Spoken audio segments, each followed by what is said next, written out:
사사기 14장, 사도행전 18장, 예레미야 27장, 마가복음 13장. 사사기 14장.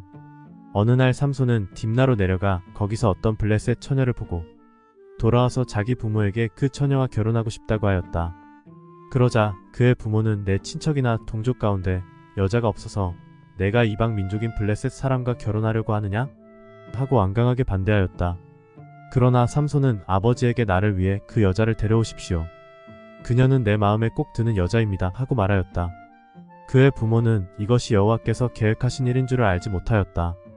그때 이스라엘은 블레셋 사람의 지배를 받고 있었는데 여호와께서는 삼손을 통해 블레셋 사람을 칠 기회를 찾고 계셨다.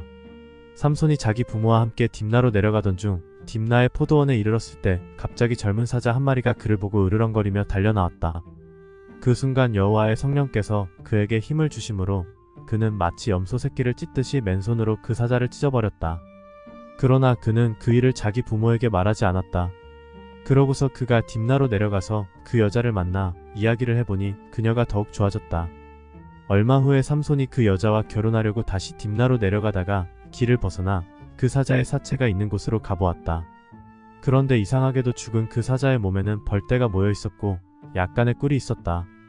그래서 그는 손으로 그 꿀을 떠서 걸어가며 먹고 그의 부모에게도 가지고 가서 드렸으나 그는 그 꿀을 사자의 몸에서 가져온 것이라고 말하지 않았다. 그의 아버지가 그 여자의 집에 갔을 때 삼손은 거기서 잔치를 베풀었다. 신랑이 이렇게 하는 것은 그곳의 풍습이었다. 블레셋 사람들은 삼손을 보고 30명의 청년들을 보내 그와 함께 즐기게 하였다. 그때 삼손이 그들에게 말하였다. 내가 너희에게 수수께끼 하나를 내겠다. 만일 너희가 잔치하는 7일 동안에 그 답을 알아맞추면 내가 너희에게 베옷 30벌과 겉옷 30벌을 주겠다. 그러나 만일 알아맞추지 못하면 대신 너희가 나에게 베옷 30벌과 겉옷 30벌을 주어야 한다. 그러자 그들이 삼손에게 좋다. 수수께끼를 말해보아라. 어디 한번 들어보자 하고 말하였다. 그때 삼손은 이런 수수께끼를 제시하였다. 먹는 자에게서 먹는 것이 나오고 강한 자에게서 단 것이 나왔다. 그러나 그들은 3일이 지나도록 그 수수께끼를 풀지 못하였다. 그러자 그들은 4일째 되는 날에 삼손의 아내에게 가서 이렇게 말하였다. 내 남편을 구슬려 그 수수께끼의 답을 얻어내라. 그렇지 않으면 우리가 너와 내 아버지의 집을 불로 태워버리겠다. 너희가 우리의 소유를 뺏으려고 우리를 초대하였느냐? 그래서 삼손의 아내는 남편에게 기대어 울며 말하였다. 당신은 나를 미워하고 사랑하지 않는가 봐요. 당신이 내 백성에게 수수께끼를 내고도 나에게는 그 답을 말해주지 않았잖아요. 그러자 삼손은 무슨 소리요? 내가 우리 부모님에게도 그 뜻을 말하지 않았는데 어떻게 당신에게 말할 수 있겠소 하고 대답하였다. 삼손의 아내가 그 잔치 기간에 계속 울고 졸라대자 결국 그는 견디다 못해 7일째 되는 날에 그녀에게 그 수수께끼의 답을 말해주고 말았다.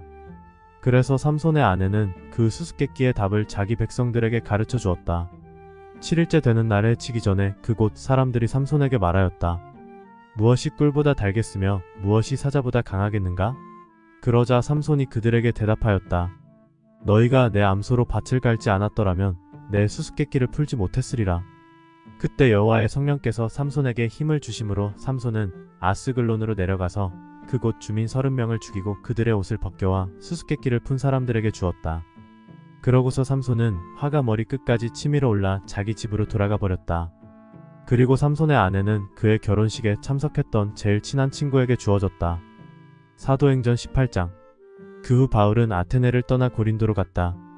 거기서 그는 본도에서 태어난 유대인 아굴라를 만났는데 그는 글라우디오 황제가 모든 유대인들에게 로마에서 떠나라고 명령했기 때문에 최근에 그의 아내 프리스길라와 함께 이탈리아에서 온 사람이었다. 바울은 그들의 직업이 자기처럼 천막을 만드는 일이었으므로 그들과 함께 머물면서 일하였다. 바울은 안식일마다 회당에서 토론하며 유대인들과 그리스 사람들을 설득시키려고 하였다.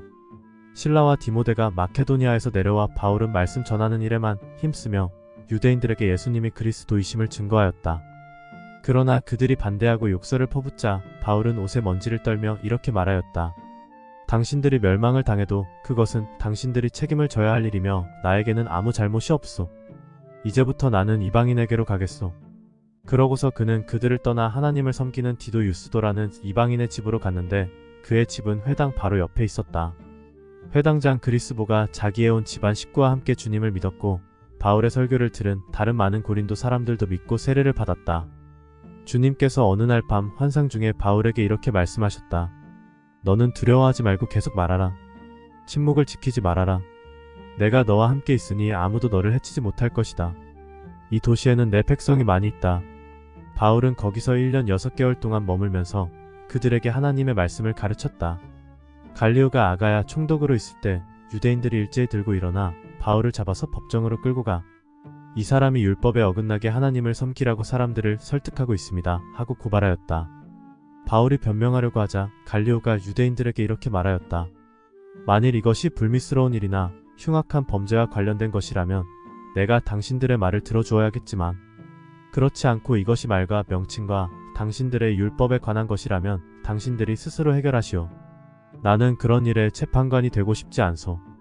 그러고서 그는 유대인들을 법정에서 쫓아내었다. 그들이 회당장 소스데네를 잡아다가 법정 앞에서 마구 때렸으나 갈리오는 조금도 상관하지 않았다. 바울은 고린도에 좀 더 머물다가 신자들과 작별하고 브리스길라와 아굴라와 함께 배를 타고 시리아로 떠났다. 그런데 바울은 출항하기에 앞서 전에 서약한 일로 갱그레아에서 머리를 깎았다. 에베소에 도착한 바울은 일행을 거기에 남겨두고 혼자 회당에 들어가서 유대인들과 토론하였다. 바울은 더 머물러 달라는 그들의 요청을 뿌리치고 하나님의 뜻이라면 다시 오게 될 것이라고 말하고서 배를 타고 에베소를 떠났다. 바울은 가이사랴에 상륙하여 예루살렘으로 올라가서 교회를 방문하고 안디옥으로 갔다. 바울은 안디옥에서 얼마 동안 머물러 있다가 갈라디아와 부르기아 지방을 다니면서 모든 신자들의 믿음을 굳게 하였다. 알렉산드리아에서 태어난 아볼로라는 유대인이 에베소에 왔는데 그는 말 잘하는 성경 박사였다. 그는 일찍 주님의 말씀을 배워 열심히 전도하며 예수님에 관해 정확하게 가르쳤으나 요한의 세례만 알고 있을 뿐이었다. 그가 회당에서 담대하게 말하기 시작하자 브리스길라와 아굴라가 듣고 그를 집에 데려다가 하나님의 말씀을 더 정확하게 설명해 주었다. 아볼로가 아가야로 건너가려고 하자 신자들은 그를 격려하고 그곳 신자들에게도 편지를 써서 그를 영접해 주라고 하였다. 아볼로는 그곳에 도착하여 하나님의 은혜로 믿게 된 사람들에게 큰 도움을 주었다. 이것은 그가 성경을 가지고 예수님이 그리스도라는 것을 증거하여 대중 앞에서 보기 좋게 유대인들의 말문을 막아버렸기 때문이다. 예레미야 27장. 요시아의 아들인 시드기야가 유다 왕이 된 지 얼마 되지 않아 여호와께서 나에게 말씀하셨다. 너는 여러 줄과 멍에를 만들어 내 목에 걸고 시드기야 왕을 만나러 예루살렘에 온 사신들에게 그것을 주어 에돔과 모압과 암몬과 두로와 시돈 왕들에게 전하게 하고 그 사신들에게 이렇게 말하라. 여러분은 여러분의 왕들에게 가서 전능하신 여호와 이스라엘의 하나님이 이렇게 말했다고 전하시오. 나는 큰 능력과 힘으로 땅과 그 위에 있는 사람과 짐승을 만들었다. 그래서 내가 원하는 사람에게는 누구에게나 땅을 주었다. 이제 내가 이 모든 땅을 나의 종인 바빌로니아의 느부갓네살 왕에게 주었고 또 모든 들짐승들을 그의 소유로 주었다. 모든 나라들은 바빌로니아가 망할 때까지 그와 그의 아들과 그의 손자를 섬길 것이다. 그의 시대가 끝나게 되면 강대국들과 그 왕들이 바빌로니아를 정복하고 그를 자기들의 종으로 삼을 것이다. 나 여호와가 말한다. 바빌로니아의 느부갓네살 왕을 섬기지 않거나 그의 멍에를 매지 않는 나라나 백성은 내가 느부갓네살 왕을 통해 그들을 전멸시킬 때까지 전쟁과 기근과 질병으로 그들을 벌할 것이다. 너희는 바빌로니아 왕을 섬기지 않을 것이라고 말하는 너희 예언자나 점쟁이나 해몽가나 영매나 요술사들의 말을 듣지 말아라. 그들은 너희에게 거짓 예언을 하여 너희를 너희 땅에서 멀리 떠나게 하는 자들이다. 너희가 만일 그들의 말을 들으면 내가 너희를 추방하고 망하게 할 것이다. 그러나 바빌로니아 왕의 멍에를 메고 그를 섬기는 나라에 대해서는 내가 그들을 자기들의 땅에 머물러 경작하며 그대로 살게 할 것이다. 나는 또 유다의 시드기야 왕에게도 이렇게 말하였다. 왕은 바빌로니아 왕에게 복종하여 그와 그 백성을 섬기십시오. 그러면 살 것입니다. 어째서 왕과 왕의 백성은 전쟁과 기근과 질병으로 죽으려고 하십니까? 여호와께서는 바빌로니아 왕을 섬기지 않는 나라를 그렇게 죽이시겠다고 말씀하셨습니다. 왕은 바빌로니아 왕을 섬기지 말라고 하는 예언자들의 말을 듣지 마십시오. 그들은 거짓 예언을 하는 자들입니다. 여호와께서 이렇게 말씀하셨습니다. 내가 그들을 보내지 않았는데도 그들은 내 이름으로 거짓 예언을 하고 있다. 너희가 만일 그들의 말을 들으면 내가 너희를 이 땅에서 추방해 버리겠다. 너희와 너희에게 예언하는 예언자들이 다 같이 멸망할 것이다. 그러고서 나는 제사장들과 모든 백성들에게 말하였다. 여호와께서 이렇게 말씀하셨습니다. 너희는 성전 기구들을 바빌로니아에서 다시 가져오게 될 것이라고 말하는 예언자들의 말을 듣지 말아라. 그들은 너희에게 거짓 예언을 하고 있다. 너희는 그들의 말을 듣지 말고 바빌로니아 왕을 섬겨라. 그러면 너희가 살게 될 것이다. 이 성이 황폐해져야 할 이유가 무엇이냐? 만일 그들이 진실한 예언자라면, 또 그들이 나 여호와의 말을 받은 것이 있다면 그들로 전능한 나 여호와에게 간구하게 하여 성전과 궁전에 남아있는 기구들을 바빌로니아에 빼앗기지 않게 하라. 여호와께서 이렇게 말씀하신 것은 느부갓네살 왕이 유다 왕 여호야김의 아들 여호야김과 유다와 예루살렘의 모든 귀족들을 바빌로니아로 사로잡아 갈 때 그가 성전의 기둥들과 노스로 만든 거대한 물탱크와 여러가지 받침들과 그 밖에 몇몇 성전 기구들을 남겨두었기 때문입니다. 전능하신 여호와 이스라엘의 하나님이 성전과 예루살렘 궁전에 남아있는 기구들에 대하여 이렇게 말씀하셨습니다. 그것들이 바빌로니아로 옮겨질 것이며 내가 그것에 대해서 관심을 가질 때까지 그 기구들은 거기에 있을 것이다. 그 후에 내가 그것들을 옮겨 다시 이곳에 두겠다. 이것은 나 여호와의 말이다. 마가복음 13장. 예수님이 성전에서 나가실 때 한 제자가 선생님 이것 좀 보십시오. 굉장한 돌이지요. 얼마나 훌륭한 건물입니까? 하였다. 그래서 예수님은 그에게 내가 이 건물을 보고 웅장하다고 하느냐?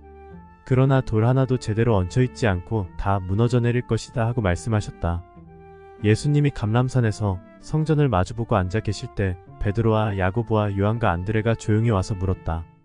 선생님, 언제 이런 일이 일어나겠습니까? 또 이 모든 일이 이루어지려고 할 때의 징조는 무엇입니까? 그래서 예수님은 그들에게 이렇게 말씀하셨다. 아무에게도 속지 않도록 주의하라.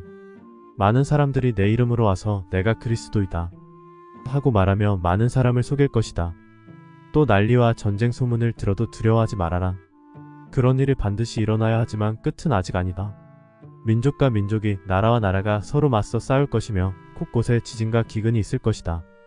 그러나 이 모든 것은 고통의 시작에 지나지 않는다. 주의하여라. 너희는 법정에 넘겨지고 회당에서 매맞을 것이다. 그리고 나 때문에 너희가 총독들과 왕들 앞에 끌려갈 것이나 오히려 이것이 그들에게 나를 증거하는 기회가 될 것이다. 먼저 기쁜 소식이 모든 민족에게 전파되어야 한다. 너희는 끌려가 조사를 받을 때 무슨 말을 할까? 걱정하지 말고 성령님이 일러주시는 대로 말하여라. 말하는 분은 너희가 아니라 성령님이시다. 형제가 형제를, 아버지가 자식을 고발하여 죽게 할 것이며 자식들이 부모를 대적하여 죽게 할 것이다. 그리고 너희가 나 때문에 모든 사람에게 미움을 받을 것이나 끝까지 견디는 사람은 구원을 받을 것이다. 멸망케 하는 흉측한 것이 성전에 선 것을 보거든 읽는 사람은 깨달아라. 그때 유대에 있는 사람들은 산으로 도망하여라. 지붕 위에 있는 사람은 내려가지도 말고 물건을 가지러 집 안으로 들어가지도 말며 들에 있는 사람은 겉옷을 가지러 집으로 돌아가지 말아라. 그때 아이벤 여자들과 젖먹이가 딸린 여자들은 불행할 것이다. 너희는 이런 일이 겨울에 일어나지 않도록 기도하라. 그때는 고난의 때이기 때문이다. 하나님이 세상을 창조하신 이후로 지금까지 이런 고난이 없었고 앞으로도 없을 것이다. 만일 하나님이 이 고난의 기간을 줄이시지 않았더라면 아무도 살아남지 못할 것이다. 그러나 하나님이 자기가 택하신 백성들을 위해 그 기간을 줄여주셨다. 그때 누가 너희에게 그리스도가 여기 있다, 저기 있다 하여도 믿지 말아라. 거짓 그리스도와 거짓 예언자들이 나타나 큰 기적과 놀라운 일을 행하여 할 수만 있으면 선택된 사람들까지 속이려고 할 것이다. 너희는 조심하라. 내가 모든 것을 너희에게 미리 말해둔다. 그 고난의 기간이 지나면 해가 어두워지고 달이 빛을 내지 않을 것이며 별들이 떨어지고 천체가 뒤흔들릴 것이다. 그때 사람들은 내가 구름을 타고 큰 능력과 영광으로 오는 것을 볼 것이다. 그리고 내가 천사들을 보내 땅 끝에서 하늘 끝까지 사방에서 선택된 내 백성들을 모을 것이다. 무화과 나무의 비유를 배워라. 가지가 연해지고 잎이 돋으면 여름이 가까운 줄 알지 않느냐? 이와 같이 너희도 이런 일들이 일어나는 것을 보거든 내가 문 밖에 가까이 온 줄 알아라. 내가 분명히 말해둔다. 이 세대가 지나가기 전에 이 모든 일이 반드시 일어날 것이다. 하늘과 땅은 없어질지라도 내 말은 결코 없어지지 않을 것이다. 그러나 내가 오는 그 날과 시간은 아무도 모른다. 하늘의 천사들과 아들도 모르고 오직 아버지만 아신다. 정신 차리고 깨어 있어라. 그때가 언제인지 너희는 모른다. 그것은 마치 어떤 사람이 여행을 떠나면서 종들에게 각각 일을 맡기고 문지기에게 잘 지키라고 명령하는 것과 같다. 그러므로 언제나 정신 차리고 있어라. 집 주인이 돌아올 시간이 저녁일지 밤중일지 닭 울 때일지 새벽일지 어떻게 알겠느냐? 그가 갑자기 와서 너희가 자는 것을 보지 않게 하라. 내가 너희에게만 아니라 모든 사람에게 말한다.